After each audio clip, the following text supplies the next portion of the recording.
नमस्कार दोस्तों, आप सब कैसे हैं? ठीक है। हमने पिछली वीडियो में संविधान के बारे में पढ़ा था और इससे जस्ट पिछली क्लास में हमने किसके बारे में जाना है? सब हमने पढ़ा था भाग और अनुच्छेद, ठीक है, अनुसूची के बारे में।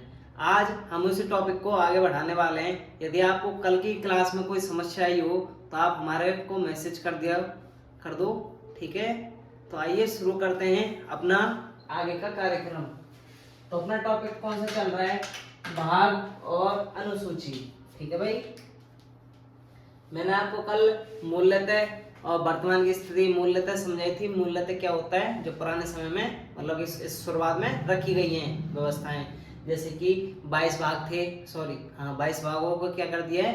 रखा गया। और उसके बाद फिर वो 25 कर दिए, ठीक है। 4 बढ़ाए थे ना, 1 घटा दिया, 7वां भाग हटा दिया, 7वां संशोधन के अंतर्गत, ठीक है, जिसमें देशी रियासत और अंग्रेजी क्षेत्र मतलब चीफ कमीशन क्षेत्र जो अड्डे वगैरह बना रखे हैं ना, उन सबको हटा दिया है। तो आइए आगे शुरू करते हैं, उसी टॉपिक को आगे बढ़ाते हैं। अपना टॉपिक कौन सा चल रहा है? यहाँ लिख देता हूँ। अपना टॉपिक है संविधान का भाग व अनुसूची, ठीक है। संविधान का भाग और अनुसूची।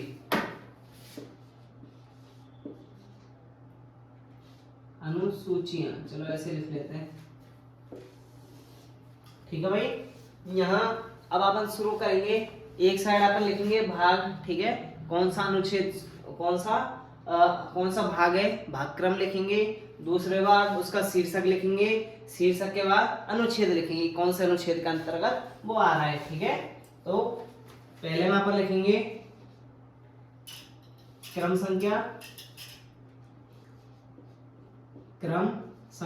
ठीक है भाई। टोटल 22 भाग है अपने, तो उन सबकी क्रम संख्या। फिर आएगा उसका शीर्षक मतलब कि उसके अंतर्गत किसको लिया है, ठीक है। शीर्षक के बाद अपन तीसरा पॉइंट किसका बनाएंगे? अनुच्छेदों का, जिसको अपन अंग्रेजी में क्या बोलते हैं? आर्टिकल, अनुच्छेद, ठीक है भाई। तो शुरू करते हैं पहला पॉइंट, 2 और 3, ठीक है। छोटे छोटे पढ़ेंगे अपन, ज्यादा नहीं लेंगे, छोटे छोटे। पहले में आएगा संघ, ठीक है। संघ व उसके राज्य, ठीक है। संघ में उसके राज्य, ठीक है। किसी भी देश का क्या बोलेंगे अपन? संघ बनाएंगे और उसके राज्य को अंतर्गत मतलब कि राज्य को रखेंगे। तो ये किस अनुच्छेद में आएगा? इसका प्रावधान पहले से चौथे अनुच्छेद में, आर्टिकल 1 से लेकर के आर्टिकल 4 तक। दूसरा पॉइंट अपना रह जाएगा संघ के बाद अगला टॉपिक आएगा नागरिकता, ठीक है। सेकंड पॉइंट क्या है? नागरिकता। संघ के बाद नागरिकता आएगी, ये होगी 5 से 11 अनुच्छेद के अंतर्गत, ठीक है। यहां तक देखो 2। अगला देखो आता है मूल अधिकार। तीसरे में किसका है? मूल अधिकारों का वर्णन किया गया है, मूल अधिकार। और ये किससे होगा चालू? 12 से 35 तक, ठीक है। 12 से 35 तक किसके? मूल अधिकारों बारे में चर्चा की जाएगी। मूल अधिकार के बाद आता है राज्य के नीति निर्देशक तत्व। राज्य के नीति निर्देशक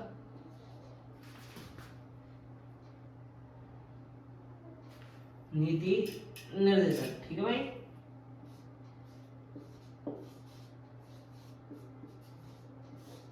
तत्व ये कितने से जाएगा? 36 से 51 तक, ठीक है। यहां तक देखो 4 पॉइंट, छोटे छोटे पॉइंट है।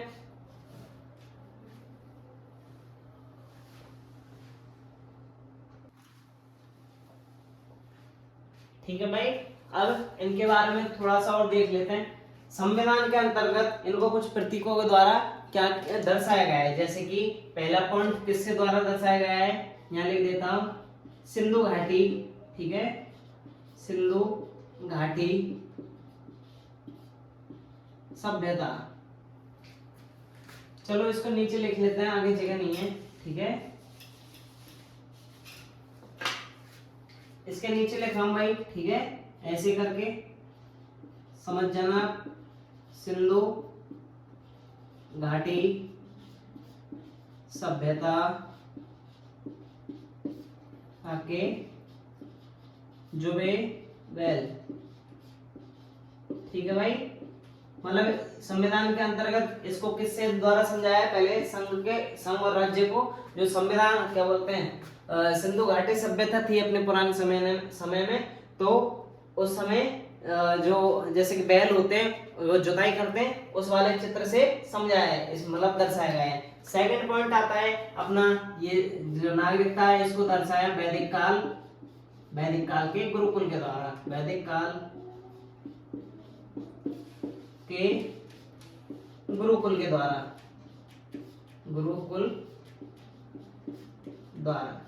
द्वारा मतलब समझना है।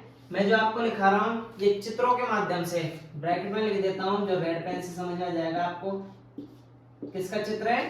चित्र जो बनेंगे वो ऐसा बनेगा, सिंधु घाटी के सभ्यता जुबे वाले बैल। ठीक है, किससे प्रेरित होगा? संघ और उसके राज्य से। नागरिकता के लिए किस चिन्ह को लिया जाएगा, मतलब कौन सा चित्र लिया जाएगा? वैदिक काल के गुरुकुल। ठीक है, जो वैदिक काल में गुरुकुल है, मतलब जो शिक्षक है वो ऊपर बैठा रहेगा और सारे जो विद्यार्थी हैं, मतलब सारे छात्र वो क्या धरती में बैठे रहेंगे। इसके बाद आता है मूल अधिकार। मूल अधिकार को किससे दर्शाया है? अयोध्या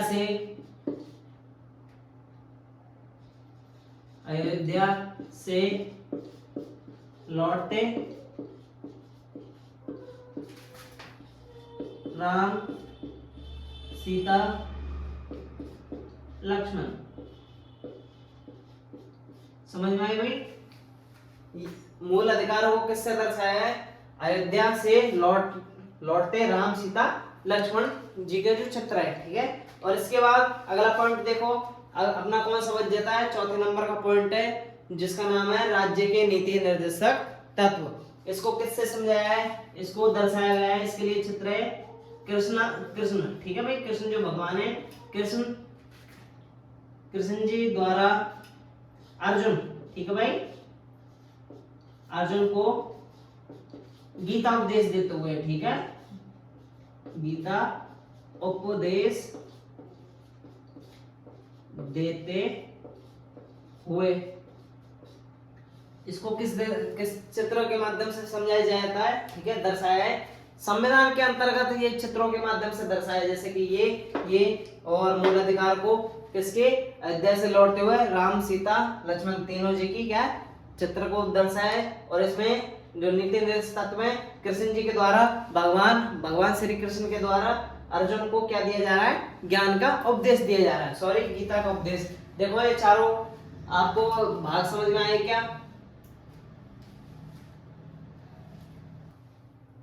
ठीक है भाई, यहाँ तक आपको समझ में आ गया।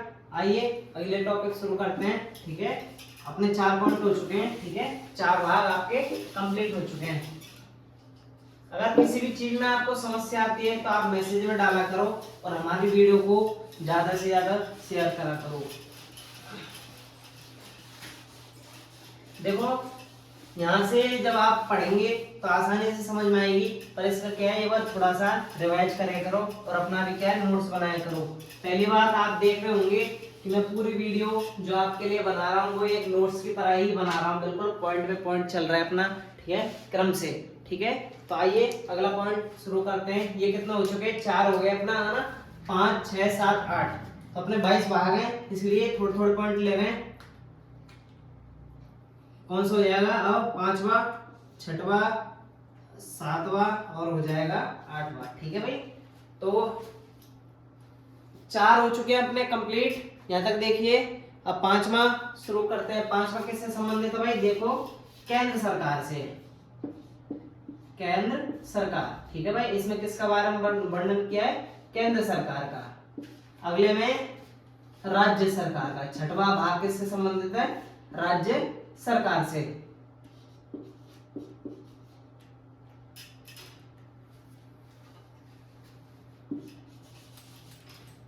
राज्य सरकार।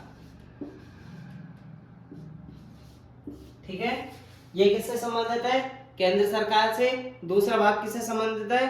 राज्य सरकार से, और तीसरा भाग किससे हो जाएगा, संघ, ठीक है, या अपन बोल सकते हैं केंद्र, ठीक है, केंद्रीय प्रशासन से, केंद्रीय शासित, ठीक है, केंद्रीय शासित जो क्षेत्र है उनसे संबंधित है। 1 2 3, ठीक है, अपने कितने हो गए, 5वां केंद्र से, 6वां राज्य सरकार से, और 7वां किससे हो जाएगा अपना, ये गलत हो गया है ना, 7वां नहीं है, ये तो 8वां लिख गया है। 7वां भाग हो जाएगा ख वर्ण, ठीक है, ख वर्ग, ख को अपन क्या अंग्रेजी भाषा में याद रखा करो, बी भी बोलते हैं, ठीक है, ABCD के माध्यम से, और हिंदी में क्या बोलते हैं, क ख ग, ऐसे शुरू करते हैं।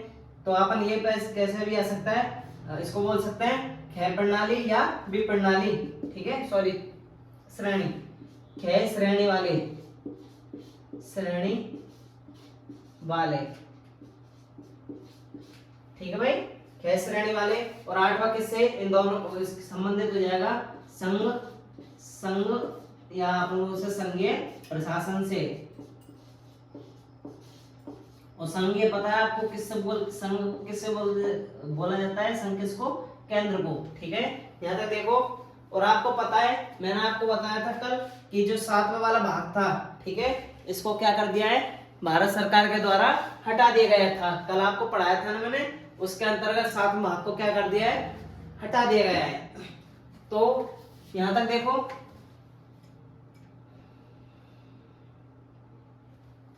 ठीक है, चलो आगे लिखते हैं, ये कौन से अनुच्छेद के अंतर्गत आते हैं, ठीक है। तो हम लगभग आप कितना अनुच्छेद पढ़ लिए, 4 पढ़ लिए, 4 51 तक का, ठीक है।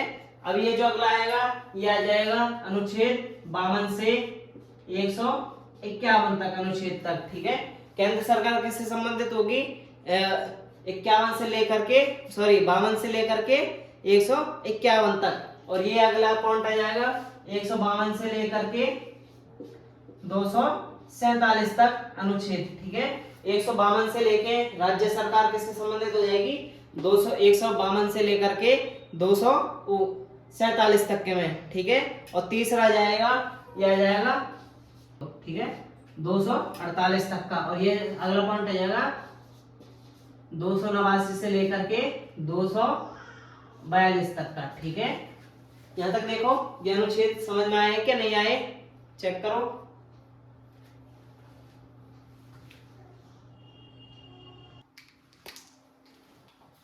ठीक है भाई, यहां तक आपको समझ में आ गया।